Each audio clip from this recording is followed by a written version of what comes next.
Without question, you can feel the evil in people now.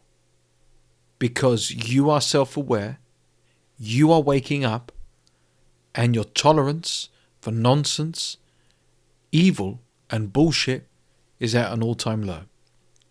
Speaking of bullshit, if you're done with fake positivity, fluff, and nonsense, and want to face harsh truths and be held accountable, join my free community, the No Bullshit Society. The link's in the description and the pinned comment down below. Now, as highly sensitive people, which I assume you are, as an empath, as someone who's really in tune with their emotions, aura is everything for us. And vibe is everything for us. Now ignore the idiots on social media who say good vibes only, all of that shit, positive energy. Ignore all of that bullshit. Listen to exactly what I'm saying. You have a natural gut instinct, a feeling about other people. For example, let's say there's someone that you really respect and love, and they were going to give a talk or have you around for dinner. You'd be over there in a flash. You wouldn't even hesitate. Yep, sign me up. I'm up for it. Excited. Can't wait. And then time will fly by and you enjoyed every second. But if there was something with someone that you dislike, someone that gives you anxiety, stress, you dread instantly just the very thought of their name. People who have survived narcissistic and toxic relationships cannot even say the name of their ex-partners or even their parents, friends, whatever, who've done them wrong. Cannot even look at the picture of them. That's how dark, evil, the energy those individuals possess. And the evil that you feel in people, sadly, brutally, is now more familiar than ever before. When we're young and naive, we are raised to be people pleasers, right? We're told that our feelings don't matter, right? We're told to put everything and everyone else above us, right? Cool. Where does that get us? Well, when we step out into the world, at school, our first job, relationship, we get badly burnt. We get shat all over. We get heartbroken, betrayed, beaten to our knees by life. Because we thought we had it all figured out, didn't we? But then we were blindsided by betrayal, blindsided by a scam, blindsided by heartbreak, or all of that and more. Or worse, we tried to find the good in the world by being raised in an evil household, raised in a toxic environment. And all you did was attract more of the same. We are not surprised by the change we see in people anymore. Especially those who are self-aware, those who are healing, those who are doing the work on themselves, those who are in my community and more. We expect it now. And that's not a negative or defeatist attitude. That's the reality. Now, not every single person you come across in your life is evil, nor can you feel it. Like I said, there are some individuals who bring a smile to your face. Some who raise your energy and vibration if you even want to go down that route. But no, there are others you can't quite put your finger on, that have something about them, you say. But after you go for the relationship, after you go for the decades, after you go for the life experience, only then do you remark the following. Damn, they were toxic. Wow, they were really negative. No, they were evil. And evil in the following ways. Evil to rob you of happiness and joy. Evil to rob you of your zest, your ambition, your life juice. Evil to sabotage everything you worked hard towards, everything you've ever wanted. Evil to wipe that smile off your face. Ask anyone who's faced a bitter divorce, or found their spouse to be cheating, or is in a miserable toxic relationship now. They'll tell you that on the first date, they were happy, they were excited, they were smiling. They thought this could be something special. But opposite them was something sinister, something toxic, something evil. And the internal conversation that narcissist, that toxic person had was, I'm going to take this man or woman for a ride. I'm going to destroy everything, and I'm going to revel in the chaos and the drama. When you have a healthy relationship and you have a healthy date and so on, you have your bumps in the road, but you progress naturally. You grow as time goes on. You become deeper connected and you grow as a human being. So do they. But not in this circumstance. You decay like a rotten fruit in a basket. You lose money. Your mental health spirals. And most peculiarly of them all, bad luck seems to follow you around. Why do you think that is?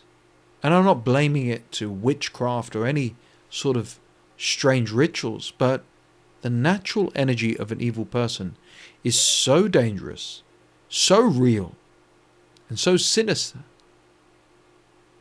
that misfortune, God forbid, and worse, will happen by association.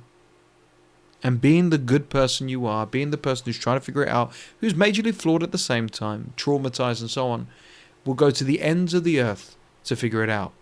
Maybe through religion, maybe through changing their personality, maybe through extended sacrifice and compromise. But no, this is an evil force. This is a toxic energy that you cannot reason with, cannot defeat with logic, cannot defeat with practicality, cannot defeat with compromise.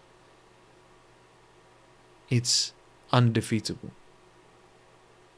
Our egos get hurt because we were raised to believe there's good in everyone.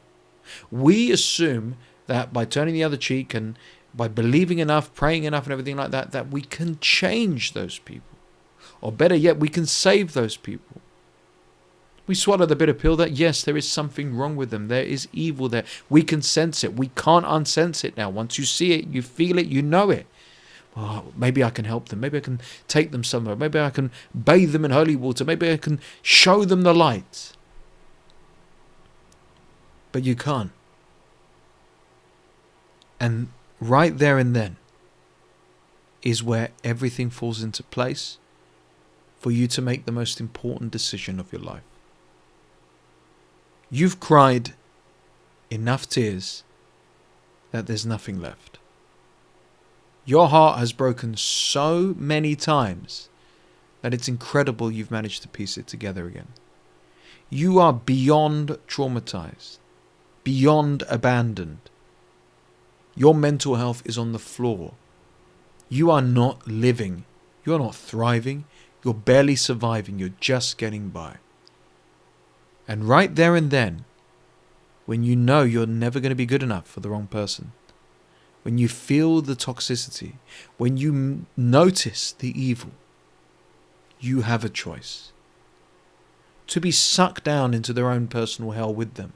The vortex, the black hell of despair, negativity, misfortune, bad luck, suffering. Or to break free and piece your life, your mental health, your heart together again one last time to truth, to health, to prosperity, to success, and most of all to peace. In the years that I have encouraged people to walk away from toxic relationships, narcissists, evil people, I've amassed almost 7 million views on this channel. Not one individual has regretted the decision. Not one person has said they made a mistake. Because once you feel Like I said, you see it and feel it, that's the choice. Some people stay in evil, toxic work environments, assuming that it will magically get better and find the right opportunity, and then bam, they're fired. And it's too late. And now you're chasing a court case when you could have got out. Some people stay in toxic relationships, assuming that will get better magically as they decay away, and then bam, their partner cheats, their partner abandons them for someone else, or they decay more and more and more to the point where no one can save them, not even themselves. It's the same with friendships. It's the same with family. Another Christmas ruined, another Thanksgiving, another Eid, another Easter, another Passover, the same old shit. Don't feel alone in recognizing and feeling the evil in people now. Face the truth and accept it for what it is. When I've done this in the past with relationships and others, I've gone to a quiet place and said, this is the reality. And my gut, even now, just reminiscing, churns. But why does it churn? Because I'm not meant to be around this energy. I'm not meant to associate. I'm not meant to waste a precious second of my precious life around such individuals. I'm not here to save them, change them. I've already done so much. And we exhaust ourselves through therapy even and counseling and all this other shit and dragging them to it. And where did it get you? What did it do? All the books, all the toxic positivity. What did it do? Nothing. They got worse. And you went and got sucked down with them. It is better yet to keep at arm's length. Accept the reality. Walk away. Cut ties. Go no contact. Quit that job. Get the divorce. Get the separation. Move on. Because if you feel evil, why are you signing your life away? God forbid, to evil. That's nonsense. That's complete bullshit. And speaking of which, if you want to be held accountable, motivate and level up your life through people who aren't afraid to have the uncomfortable conversations, through resources that will inspire you through truth. Join my free community, the No Bullshit Society, today. The link's in the description and pinned comment down below. Lastly,